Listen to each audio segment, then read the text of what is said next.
tadi kita dapatkan bahwa energi-energi ini sangat antusias. Kira-kira begitu, Mbah Nun, monggo. Saya langsung bismillahirrahmanirrahim. Assalamualaikum warahmatullahi wabarakatuh. Karena saya merasa harus saya bukakan pintu sekarang.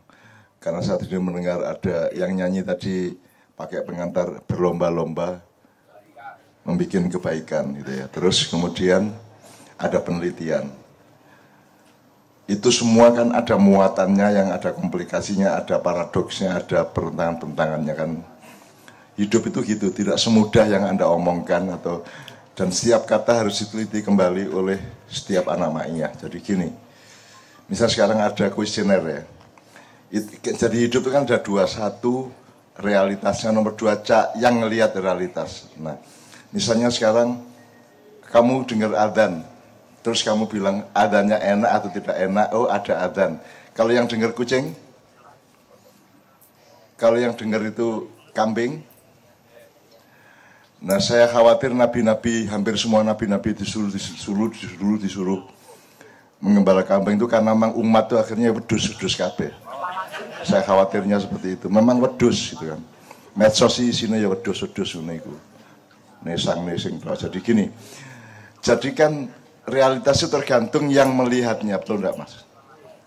Jadi tergantung algoritma dan outline berpikir atau substansi atau metodologi yang ada di otaknya yang melihat. Sama dengan Quran itu bahasa Arab atau bukan? Al-Quran itu fakta realnya, teknisnya dia berbahasa Arab. Tapi yang bicara siapa? Allah. Beda nggak kalau Allah yang ngomong bahasa Arab dengan orang Arab ngomong bahasa Arab? Beda. Sekarang kue ngomong dancuk gitu ya. Ketika Anda ngomong itu di mall Amerika, ada yang paham enggak?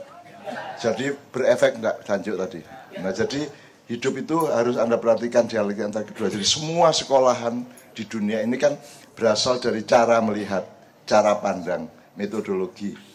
Nah, selama ini di Indonesia dulu dipimpin oleh Pak Nurcholish Madjid itu menurut saya tidak begitu setuju ya. Jadi intelektual Muslim kita itu melihat Quran sebagai objek. Cara yang melihatnya pakai pikiran Barat, pakai metodologi Barat. Itu yang dilakukan Cak Nur juga gitu ya. Nah, saya terbalik. Saya tuh ngelihat hidup dunia Indonesia atau apapun saja itu secara Al-Quran. Jadi Al-Quran itu metodologinya, kacamatanya, cara pandangnya. Jadi dulu misalnya ada kuesioner, ada penelitian. Dulu Arswendo Atmawiloto, almarhum, dihukum 5 tahun karena dia meneliti tentang tokoh-tokoh dunia termasuk Nabi Muhammad, tapi korespondennya pasar. Akhirnya Nabi Muhammad jadi nomor 12. Nah, takon wong pasar. Nah, kita takon yang masjid mungkin nomor 1, yang gereja nomor terakhir kan. Jadi tergantung siapa yang melihat dan bagaimana cara melihat. Nah, sekarang ngelihat KC kemudian bikin kuesioner itu kan tidak pasti ada ketepatan dengan orang KC sendiri. Jadi harus ada ruang kosong di paling belakang, harus ada yang sifatnya eseistik. Apa yang penting menurut Anda tapi tidak saya tanyakan, harus ada begitunya. Jadi jangan ngikut pada daftar pertanyaannya dok, karena dia belum tentu merasakan seperti Anda, belum tentu mengalami seperti Anda. Satu ya. Nah, termasuk judul kita malam ini kan apa kuwi? Urja. Wah, itu aku udah angel ngapalno itu.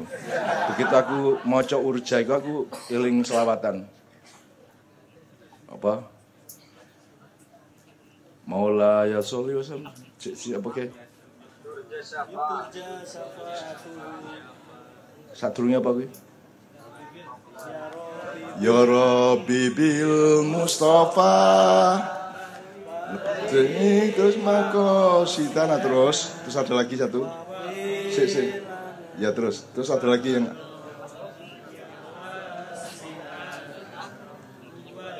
wal habibul ladzi urja gitu. Aku terus kalinganku ya aku. Urja cinta parivartana enggak. Ya aku pikiranku selalu multi asosiasi.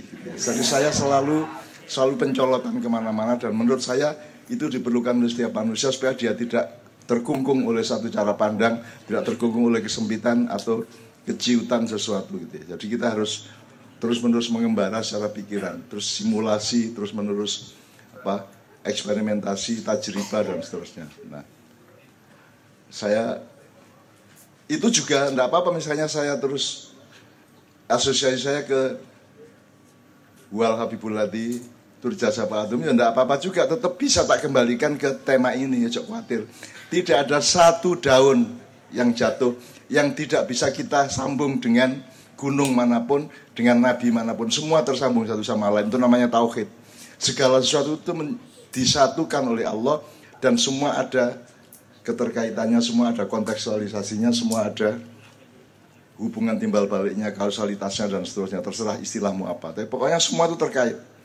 Termasuk tadi ketika ngomong fastabiqul khairat itu ada, coba Mas Fahmi bacakan surat Al-Baqarah sapi betina ayat 148. Al-Baqarah 148. Ya, Walikulli wijhatun huwa muwalliha fastabiqul khairat aynama takunu ya'ti bikumullahu jami'an innallaha ala kulli syai'in qadir. Di berlomba-lomba bikin kebaikan tadi ada di ayat ini ya. Tapi itu oleh Allah dibuka dulu perspektifnya. Walikullin wijhatun. Walikullin wijhatun. Piye to cah pesantren ini? Walikullin wijhatun. Jadi kan susah saya bilang, bukan walikulli wijhatin. Walikullin titik wijhatun, koma wijhatun. Jadi bukan walikulli wijhatin. Kalau sambung, kalau dia menjadi mudhof ilaih, kowe ra mudeng ta kowe. Kalau itu mudhof ilaih itu walikulli wijhatin. Tapi ini enggak, walikullin tok. Walikullin tok. Kulli itu setiap. Dan setiap, enggak pakai setiap manusia, setiap makhluk, setiap orang, setiap warga negara, enggak pakai subjek. Pokoknya setiap. Walikullin, gitu. Itu sama dengan alladzina yunfikuna fisarra'i wadh-dharra, itu enggak pakai yunfikuna a'malahum, enggak pakai. Pokoknya kita ini pokoknya mau susah, mau senang, mau punya duit, mau selalu berbuat baik, selalu berinfak kepada umat manusia dan dunia gitu ya. Dan itu enggak pakai objek. Pokoknya setiap kali seperti itu. Jadi walikullin itu sudah satu bentuk. Jadi setiap apa saja dan siapa saja kalau di bahasa Indonesia kan ya. Aku lek kono kleru kowe dudu wakulli wijahatin. Walikullin wijahatun. Nek Anda ngerti tata bahasa Arab, kalau disambung walikulli wijahatin. Tapi kalau ini enggak, walikullin wijahatun. Jadi maksudnya gini, setiap sesuatu itu, manusia, anjing, ikan, pohon, angin, debu, atau apapun saja. Nah tinggal kamu elaborasi di breakdown lebih detail. Kalau manusia berarti yo presiden, yo pengusaha, yo tukang ojek, yo kuli pasar, yo petani, siapa saja, yo cah kace, cah duduk kace, semua itu termasuk kulin. Ya. Jadi misalnya setiap benda itu dia menghadapi sesuatu masing-masing. Wijhatun wa muwaliha. Jadi dia harus punya dialektika tanggung jawab antara dia dengan, misalnya kalau ikan ngadepin apa? Air. Kalau angin ngadepi apa? Ruang. Ya. Kalau air kan mengalir ke tempat yang lebih rendah karena gravitasi gitu ya. Nah, sekarang Anda sebagai orang KC, Anda sebagai anaknya ibumu, Anda sebagai bapaknya anakmu, Anda sebagai tetangganya Pak siapa, Anda sebagai warga negara Jakarta, Anda sebagai warga negara Indonesia, itu punya wijahatun, punya sesuatu yang kamu hadapi, dan harus, itu yang namanya sekolah. Sekolah harus memahamkan orang untuk mengerti apa yang dihadapi. Jadi kan sekarang kan serabutan pokoknya. Kapan dadi wong muslim, kapan dadi menungso, kapan dadi makhluk, ora cetha kan itu. Makanya di maknya kita urut ya. Makhluk, insan, Abdullah, Khalifatullah kan gitu kan. Itu masing-masing beda, wijahatunnya beda gitu kan. Nah, karena semuanya itu punya konteks, punya dialektika dengan yang dia hadap, yang dia olah, dia maintain, dia apa ya, yang mengikat dia dan dia mengikat hal itu gitu ya. Maka solusinya adalah fastabiqul khairat. Ya, maka berlomba-lomba berbuat baik. Berbuat baik itu rumangsamu gampang, Boh. Itu juga penuh pertentangan. Saya turunkan hujan, sementara banyak orang yang tidak mau ada hujan karena dia sakit misalnya, karena dia masuk angin misalnya. Misalnya sekarang ada banjir, ada yang seneng toh, tapi ada banjir yang orang tidak seneng juga. Jadi kita itu berbuat baik itu sangat relatif, tidak mudah. Kamu sama istri, sama anak, sama saudara, nanti yang namanya berbuat baik itu sangat relatif dan bisa menciptakan benturan-benturan. Jadi makanya kita disuruh Allah untuk selalu wijhatun sama waliha itu dipelajari sejak awal. Dan itu tidak ada di sekolahan, hanya di kelas Genduri Cinta ini gitu. Jadi walikulin, setiap apa saja. Jadi tanganmu itu punya yang dihadapi sendiri, hidungmu sendiri, rambutmu punya urusan sendiri yang dia hadapi gitu loh. Dia punya acuan sendiri, dia punya konteks sendiri. Walikulin wijhatun, bukan walikuli wijhatin. Walikulin wijhatun. Setiap apa saja dan siapa saja itu punya urusan dengan yang dia hadapi, di mana dia muwaliha. Dia harus menjadi wali yang mengurusi dan membijaksanai urusan dia dengan yang dihadapi. Ngerti ya? Kalau kamu istri ya kamu wijhatun suami dan anak-anakmu, maka kamu harus menjadi muwaliha. Kedua-duanya menjadi muwaliha karena suamimu juga berhadapan sama kamu dan anak-anakmu. Itu semua hal. Kalau kamu rakyat, kamu wijhatunmu adalah pemerintah, adalah globalisasi, adalah konglomerat, adalah macam-macam itu ya. Terus kamu harus menjadi muwaliha dan semua orang menjadi muwali. Muwali itu orang yang mewali, orang yang membijaksanai, orang yang bersikap bijaksana terhadap segala sesuatu gitu ya. Nah ini kelihatannya mudah, jadi sebenarnya ini kita detail. Ini ayat ini tadi saya, karena tadi ada penelitian dan ada lagu tadi, terus aku mikir iki Al-Baqarah 148 iki urusan sapi wedok iki gitu. Jadi teman-teman sekalian, kalau kita punya ketertiban seperti itu, kita punya detail seperti itu dan punya kepekaan terus-menerus, insya Allah uripmu jauh lebih enteng, lebih tertata, dan mudah-mudahan itu Allah suka sama Anda. Karena kita itu sudah umroh setiap bulan aja belum tentu disukai Allah. Jadi mudah-mudahan itu membuat Allah senang sama Anda, menyayangi Anda, dan senang untuk menyelesaikan masalah-masalah Anda. Karena saya sendiri punya masalah sangat besar, saya sedang berada di dalam satu penderitaan yang luar biasa secara pribadi. Tetapi saya juga tidak bisa wijhatunnya tidak bisa saya tentukan. Apa saya ini sedang membayar utang dari kesalahan saya dulu-dulu? Apa saya ini sedang dihukum? Ataukah saya sedang membayar kafarat? Ataukah saya ini sedang membayar mahar kepada Allah supaya saya dinikahi sama Allah di surga gitu kan? Saya tidak tahu yang mana. Karena kita tuh tidak tahu. Kalau manusia itu kan, makanya judul ini sangat bagus supaya kita tahu bahwa kita tuh lebih banyak tidak tahu gini. Kenapa? Allah kan mengampuni siapa saja. Aku tidak peduli, aku ampuni dosamu meskipun sebesar gunung, seluas bumi aku ampuni. Aku tidak peduli kata Allah. Kalau Allah, nek kowe, nek kita itu tidak punya kemampuan untuk memaafkan dan mengampuni orang karena kita itu tidak tahu. Kalau Allah tahu orang ini sudah insaf atau belum, Allah tahu. Kalau kita dan suami kita, istri kita atau sahabat kita tidak tahu, maka kita untuk memaafkan itu tetap ada ragu-ragunya gitu kan. Nah itu makanya apa tadi ya, makanya untuk ngomong ini kan, jadi kita nanti berangkatnya Rahman Rahim. Jadi Al-Quran itu ibunya Al-Fatihah.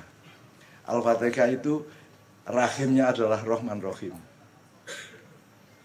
Nah Rahman Rahim aja tidak akan pernah bisa kita ketahui persis karena Rahman Rahim itu selalu. Saya inginnya saya menulis 1000 tulisan tentang Al-Fatihah tok. Kalau perlu Bismillahirrahmanirrahim tok, kalau perlu Rahman Rahim tok, kalau perlu Bismi tok. Bismi tok bisa saya tulis 1000 tulisan. Bismi saja.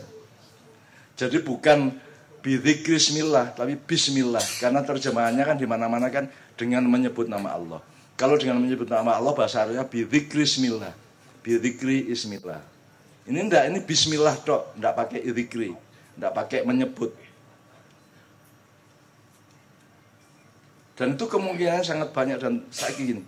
Ini botol ya. Kata botol itu luas apa sempit?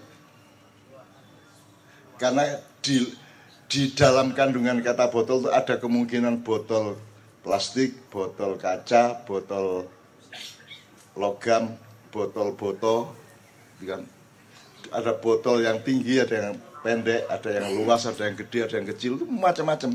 Nah, begitu saya bilang tak tambah satu kata botol plastik, maka yang non plastik tidak termasuk. Jadi dia menyempit tuh enggak.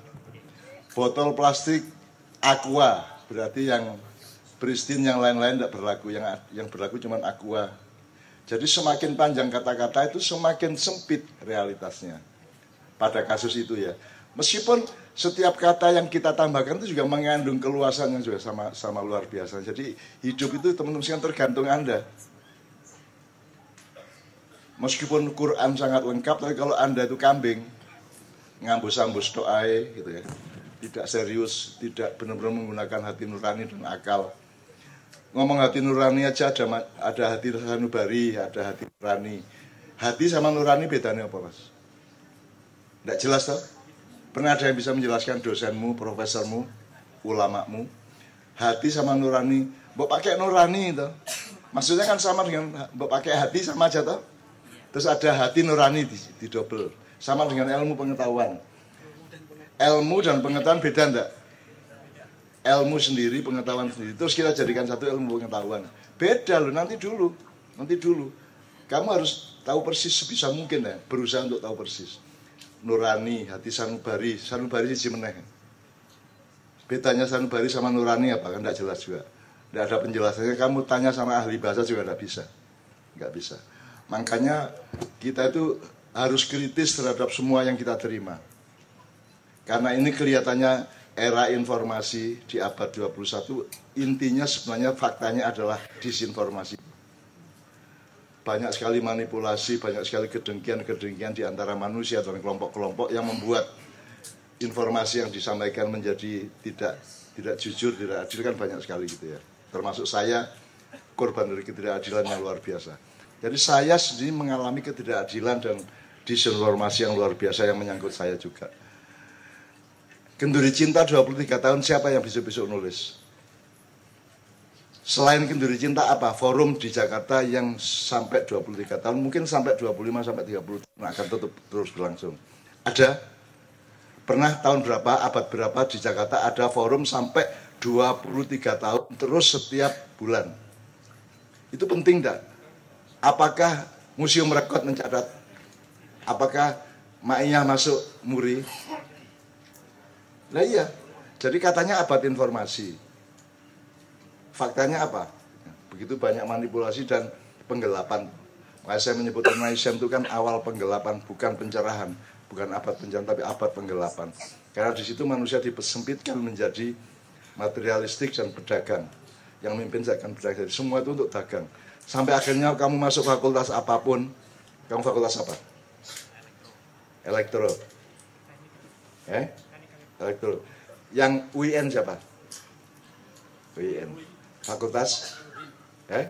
Suludin. Oke. Kira-kira nanti ujungnya sama enggak dia sama Anda? Maksudnya yang dicari sama enggak? Kerja di mana, dapat uang berapa, gitu kan? Podo itu Mas. Kenapa tidak sejak awal kamu diajarin berikhtiar? Kenapa sejak kecil kamu tidak dilatih untuk entrepreneurship? Akhirnya kan mau sarjana elektro, materialisme juga, gitu. Mau sarjana usuluddin, materialisme juga. Sekarang Anda jual jadi pengusaha, jelas materialisme. Tapi Anda jadi ulama, jadi ustadz, materialistik enggak? Karena Anda juga tidak dijelasin materialisme itu apa. Coba Mas, Anda orang usuluddin ya. Kalau Anda mendengar kata materialisme itu apa saja asosiasinya? Sebut tiga. Uang. Oh ya. Terus? Oke. Mall itu termasuk mall. Materialisme ya, mobil mewah, rumah indah, oke, gedung indah gitu ya. Sekarang saya tanya, kalau masjid yang indah, materialisme atau bukan? Bedi tau gue. Kalau masjid indah, itu termasuk materialisme atau tidak? Kok nggih? Jadi kan kalau itu kan tergantung ya. Kalau takmir masjidnya mengolah jamaahnya untuk membangun imannya, takwanya dan seterusnya gitu ya, mungkin substansinya bukan lagi materi masjid yang indah, tapi substansinya menjadi pembangunan muslim jamaahnya kan gitu. Kan gitu Mas. Sekarang gini, pecimu itu materialisme atau bukan? Kalau orang melihat kamu pakai peci ini, Tri pakai ini, ada nggak yang menyangka dia orang Buddha? Andaikan kamu buta pecian, kamu tetap disangkai muslim toh? Nah, itu materialisme namanya. Berarti kamu menyerap orang untuk salah sangka siapa kamu yang sebenarnya dengan hanya karena peci, betul enggak? Gitu. Serbannya kiai itu yang sing nganggo apa? Apa iku jenenge? Kayak kodong ya. Terus ke sama serban gitu, sama tasbihnya. Itu kan materialisme itu bukan? Kalau itu menciptakan anggapan orang yang kemudian tidak cocok sama realitas orang yang pakai tasbih, kan jadi materialisme. Makanya hati-hati di Ma'iyah kan tidak ada aturan. Kita tidak menomorsatukan materi sama sekali. Kamu peci monggo ndak pakai baju kaosan kan masalah, gitu. Angger ojo muda kan gitu. Nek muda urusane wis. Ya nek muda-muda dhewe ndek gerdu kono ya. Gitu. Jadi ngerti ya Mas, jadi kita berpikir substansial, kita berpikir hakiki di Ma'iyah. Jadi kadang-kadang orang lupa bahwa karena saya Kiai Haji, saya Kiai Haji, orang menyangka saya orang alim enggak? Oh dia Kiai Haji. Itu kira-kira materialisme enggak? Hanya karena dua kata, dua huruf K sama H, saya disebut orang soleh, betul enggak? Itu kan menipu orang, betul enggak? Betul enggak? Jadi sekarang jangan tertipu Anda, orang Ma'iyah nomor 1 jangan tertipu. Jangan tertipu oleh apapun saja. Apalagi materialisme. Ojo ketipu sing ketok moto atau yang kasat mata atau sing kadunyan lah gitu. Dan seterusnya itu banyak sekali, kamu cari sendiri nanti yang namanya materialisme itu. Sekarang ngomong mengenai fastabiqul khairat tadi juga jangan. Dulu saya perjuangan dulu jilbab kan tahun 80-an akhir itu saya bikin kemana-mana drama lautan jilbab, dan waktu itu yang jilbaban itu cuman tidak ada 1% dari kaum muslimat, tidak ada 1%. Nah jilbab itu baru mulai belum lama, 90-an sedikit demi sedikit sampai 2000-an, dan sekarang hampir semuanya. Sekarang 95% lah wanita muslimah gitu ya. Saya toko Cina di Malioboro, di Solo, di Jogja, saya dengar dia melarang karyawannya pakai hijab, tak parani, tak gedor, tak gebrak mejane Mas, tak tuting-tuting pakai bahasa Jawa Timur. Nek marah pakai bahasa Jawa Timur itu enak Mas, mbok nancuk kono ya gitu. Saya enggak pernah pakai bahasa Indonesia kalau Mas begitu. Wong saya marah di Abu Dhabi aja cara Jawa kok.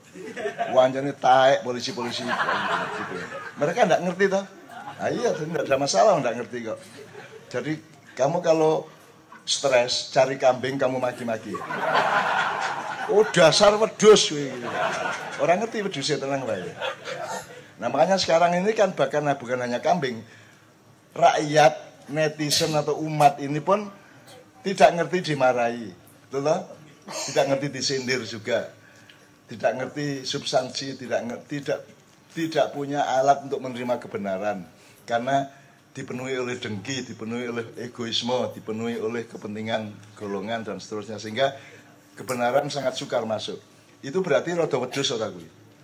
Jadi aslinya jane wedhus to Mas. Yang meh-meh wedhus loh gitu kan. Kan gitu. Oke ya, jadi ini saya nyicil banyak sekali hal yang ada di sekitar Anda dan Anda harus hati-hati. Nah sekarang gini, Mi, sekarang kan kita ini, Anda jamaah KC, Anda muslimah, Anda anaknya Bu ini, Pak ini, kakaknya D ini, D itu gitu ya. Dan seterusnya. Anda umat Islam, Anda warga negara Indonesia gitu kan. Itu kan muwalihanya kan macam-macam, wijhatunnya macam-macam. Karena wali kulin tadi itu. Jilbab itu juga termasuk dalam kulin itu. Ini jilbab itu yang menghadapi, dan jilbab iso ngomong dan duwe pikiran. Jilbab apa tapi nek gonceng ngomongin nemen. Ngomong ngene iki sampai deklong iku apa jenenge. Gegere arek-arek iki. Sampai gegere iku mlebu ngene kayak sundul bolong akhirnya ya. Soalnya ngene oleh. Itu kan jilbabnya sebenarnya kan protes. Kowe iki jilbaban tapi kelakuanmu koyo ngono kan gitu kan. Gitu kan. Jadi itu namanya kulin. Jadi banyak kita harus punya imajinasi atau asosiasi terhadap segala sesuatu yang berada dalam dialektika intelektual, dialektika emosional, spiritual dan semuanya. Semua begitu. Sekarang bayangin kalau kamu close man dengan wanita yang bukan istrimu, umpamanya ya. Kira-kira selambunya ngomong apa? Kira-kira dipannya ngomong, kasurnya ngomong apa? Asu cah-cah ini. Anda bayangkan, makanya Anda harus mendengar suara yang tidak terdengar. Anda harus bisa melihat sesuatu yang tidak terlihat. Karena Allah sifatnya adalah la tudrikul absar wa huwa yudrikul absar wa huwa latiful khabir. Anda harus jadi Allah itu tidak bisa dilihat oleh semua makhluk. Allah bisa melihat semua makhluk karena dia sangat lembut dan sangat mengabarkan. Nah, kalau bisa Anda punya Latiful Khabir, punya latihan untuk Latif Al-Khabir itu. Makanya dipelajari. Nah kan jadi angin aja kan ngomong tentang Anda. Apalagi malaikat yang mengawal Anda kan tiap hari sebenarnya batin. Bajingan cah-cah ora tau nyopo aku. Dolanan wae. Itu kan kita itu kan sudah dimaki-maki oleh banyak hal dalam hidup kita yang kulin tadi itu. Kita dimaki-maki banyak yang menyesali kita, banyak yang kecewa sama kita, banyak yang memaki-maki kita, banyak yang menuding-nuding kita, cuman kita nggak dengar aja. Nah semakin lama kita semakin tidak bisa mendengarkan, betul enggak? Di Al-Quran Allah selalu menyebutkan maha mendengar dulu baru maha melihat. Sami'un basir, sami'un alim. Mendengar dulu. Makanya dalam kasus biologi, kalau ada anak tuli itu lebih parah keadaannya masa depannya dibanding anak buta, betul enggak? Buta yang cum laude doktor ya banyak, ya enggak? Buta yang jadi ulama juga banyak, ya. Tapi kalau tuli kan susah, Mas. Makanya nomor 1 pelajaran itu adalah belajar mendengar. Jadi kurikulum 1 ngerungokke. Nah di KC ini kan menurut saya tidak mengalami ada forum seperti KC. Anda ini tidak hanya krungu. Kalau bahasa Jawa itu krungu, ngerungokke, mendengar. Nek krungu itu apa? Terdengar. Ya. Nah, Anda mendengarkan. Kalau orang baca Quran Allah mengatakan fastami'u lahu itu mendengarkan bukan krungu. Kita kan cuma nek bahasa Jawa krungu ya bahasa Indonesia ini rano toh. Karena bahasa Jawa lebih kaya dari bahasa Arab, Inggris atau Melayu. Apalagi nyimak itu ya. Jadi misalnya gini. Poso itu bahasa Arabnya apa? Mas. Soma, Yasumu, Soman atau Siaman itu tergantung gitu ya. Oke, poso ya. Kalau Masani, mempuasai. Saya seneng sama cewek itu saya puasai. Senin Kemis 3 bulan mudah-mudahan dia seneng sama saya juga. Itu namanya masani. Ada bahasa Arabnya? Harus kalimat, nggak bisa kata. Kalau bahasa Jawa masani cukup. Kalau bahasa Arab yasumuli, ana asumuli, hada kan gitu. Jadi misalnya bonek, nggak bisa di bahasa Inggris kan? Nggak bisa. Nekat nggak bisa ada bahasa Arabnya. Kata nekat itu hanya ada di bahasa Jawa dan itu pun di Surabaya mereka perilaku budayanya memang kayak gitu ya. Jadi contohnya lagi, kenapa iblis tidak mau sujud kepada Adam? Wah Mas, kalau dalam pelajaran di Usuluddin, limadha huwal iblis la yasjudu ila Adam. Itu nek pas aku itu cari-cari alasan aja. Iblis mengatakan engkau menciptakan aku dari api sedangkan manusia dari tanah, maka aku lebih tinggi. Itu menurut saya itu kompensasi dia karena dia merasa keliru. Iblis itu menurut saya dia tuh kesusu, Mas. Sujud itu dia pikir suruh nyembah. Karena dalam bahasa Arab menyembah dan mengabdi sama, ya'bud, betul enggak? Atau yasjud sama. Jadi sujud itu kan kalau sama ibu kan sujud kalau hari raya ya. Sama dengan menyembah enggak? Kita sujud kepada guru pun oke, sama kiai juga oke, tapi kan enggak nyembah. Nah, kalau bahasa Arabnya sujud itu apa? Mengabdi itu na'budu atau a'budu, ya'budu, menyembah juga sama ya'budu. Jadi bahasa Arab itu enggak kaya. Saya tidak mengatakan bahasa harusnya dulu Quran dipilih Allah dalam bahasa Jawa. Kok ruwet kowe. Ruwet kowe wong saiki ruwet kok Quran itu kandel banget wong saiki ambu wae macam-macam, ono pesing, ono tengi, ono amis, ono perengus, ono badek, ono ndak 30 lebih sampai 40 itu. Hanya bau busuk aja. Bahasa Inggris kan cuma bad smell aja. Kalau Jawa tuh wah, padi aja ya, pari, beras, gabah, terus engko karak, entep,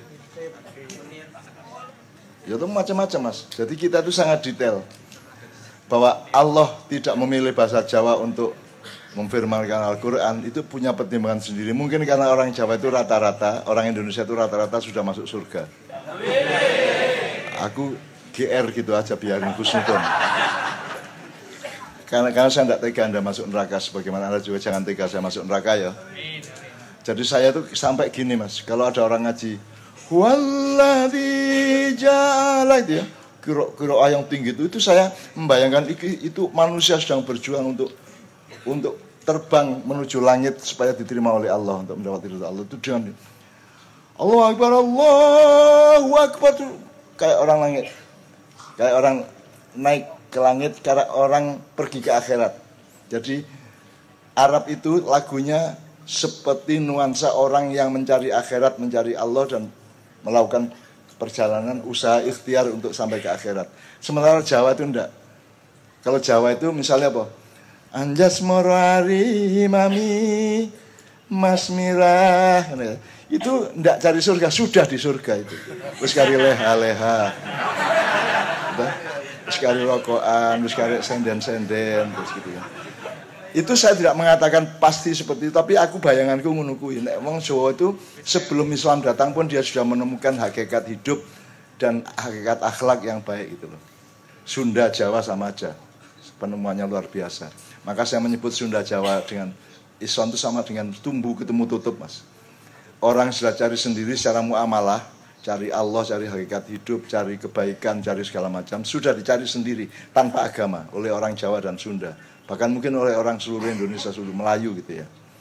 Terus Quran datang itu untuk ngasih, untuk supaya diresmikan aja. Misalnya pama ya'mal mithqala dzarratin syarra yara, pama ya'mal mithqala dzarratin syarra yara, itu untuk meresmikan ngunduh wong pakarti gitu ya. Nah, bahasa Jawa, bahasa Sunda banyak sekali kata-kata mutiara yang sangat mengandung ajaran agama yang luar biasa, padahal belum ada agama pada waktu itu. Waktu Sunda Wiwitan belum ada agama, tapi sudah menemukan hakikatnya dan substansinya. Gitu ya, Mas ya. Tapi ini jangan terus, dari mana ya sanatnya? Sanat subuh apa ngono? Sanat itu untuk apa toh? Sanat itu untuk ilmu hadis dan segala informasi dari Rasulullah. Anda butuh asbabul wurudnya, kalau dari Allah asbabun nuzulnya gitu ya. Sekarang kalau orang nulis puisi butuh sanad enggak? Pidato presiden butuh sanad enggak? Kecuali dalam pidato itu mengutip Rasulullah, itu harus jelas sanadnya. Sanad itu penting untuk referensi dan verifikasi sejarah, tapi tidak semua hal. Banyak yang sanadnya saya banyak ngomong hal-hal yang kalau dicari yang paling pertama ngomong gitu ya saya. Jadi sanadnya saya. Kamu enggak bisa ketemukan di kitab-kitab kuning yang manapun, kitab hijau, kuning, coklat, lorek, enggak ada. Baru kita di KC yang ngomong gitu, hanya di Ma'iyah kita ngomong gitu. Misalnya soal walikulin tadi itu, enggak ada itu. Anda cari di kitab kuning kayak apapun enggak ada. Itu bukan walikuli. Saya sudah curiga tadi, keliru macamnya, bukan walikuli. Rata-rata keliru loh. Rata-rata karena dia berpikirnya itu apa? Default ya, default itu baku, pakem sebagaimana biasanya orang. Ternyata di situ enggak.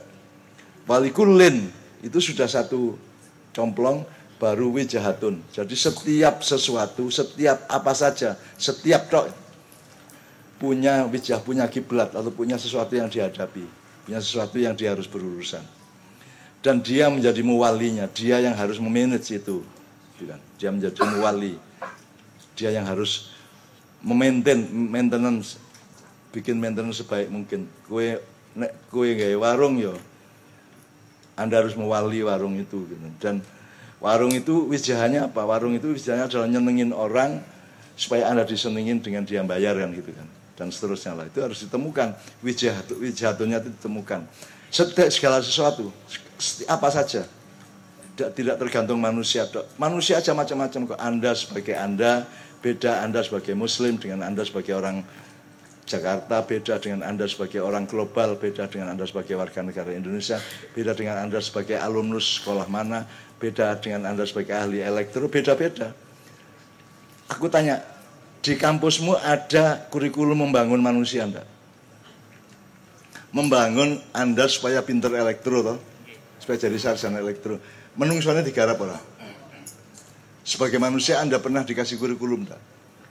Tidak ada toh. Jadi seluruh dunia ini tidak ada pendidikan yang membangun manusia. Betul enggak? Jadi sekarang kita mau masuk sedikit ya, supaya saya tidak terlalu panjang ya. Ini kan sekarang kita sebagai orang Indonesia, satu tok ya. Kita sedang berada dalam keadaan yang kayak gini. Wallahu alam, penilaian Anda saya tidak, aku orang ngarani ya. Mungkin nanti ada pemilu, mungkin tidak, saya tidak tahu gitu. Mungkin ada begini, ada begitu, saya tidak tahu. Pokoknya kita sedang berhadapan dengan suatu keadaan negara dan pemerintahan yang sedemikian rupa. Terserah penilaian Anda, saya tidak ngarani apa-apa. Dan menurut Anda, sekarang ini tahun 2023 sampai 2024, sampai 10 tahun lagi kira-kira itu kita melakukan apa? Maknya ini kira-kira ngurusin negara apa tidak misalnya. Ngurusin pemerintahan apa tidak. Ngurusin pemilu apa tidak maknya ini. Anda sebagai orang maknya ngurusin apa tidak. Apakah Anda akan demo kalau ada korupsi atau tidak? Monggo. Saya tidak ada aturan di maknya, yang ada adalah akal sehat. Itu ya Mas ya. Nah makanya sekarang ini kita mau apa? Termasuk penelitian tadi itu kan, kalau dia tidak mengerti itu, si peneliti kalau dia tidak punya aspirasi seperti itu kan salah. Yang ditanyakan salah, karena lebih penting bikin pertanyaan daripada jawaban. Jawaban gampang garing ngerespon pertanyaan. Tapi kalau untuk menciptakan pertanyaan itu kan butuh kecerdasan yang 10 kali lipat gitu loh. Makanya tidak gampang meneliti itu. Oke. Jadi menurut Anda, atau gini aja, sekarang coba kalau Anda elektro tapi kan juga ada ilmu sosialnya, ada enggak? Misalnya gini, ada kumpulan manusia atau ada gerakan peradaban, gerakan di sebuah negara, kalau yang urusannya bareng-bareng cari laba namanya apa? Laba materi. Namanya apa? Kalau yang orang kumpul, urusannya sama aja itu harus laba ini. Namanya apa? Kumpulan orang ini ada di sebuah lembaga yang namanya perusahaan. Gitu ya. Kalau orang kumpul di masjid cari apa?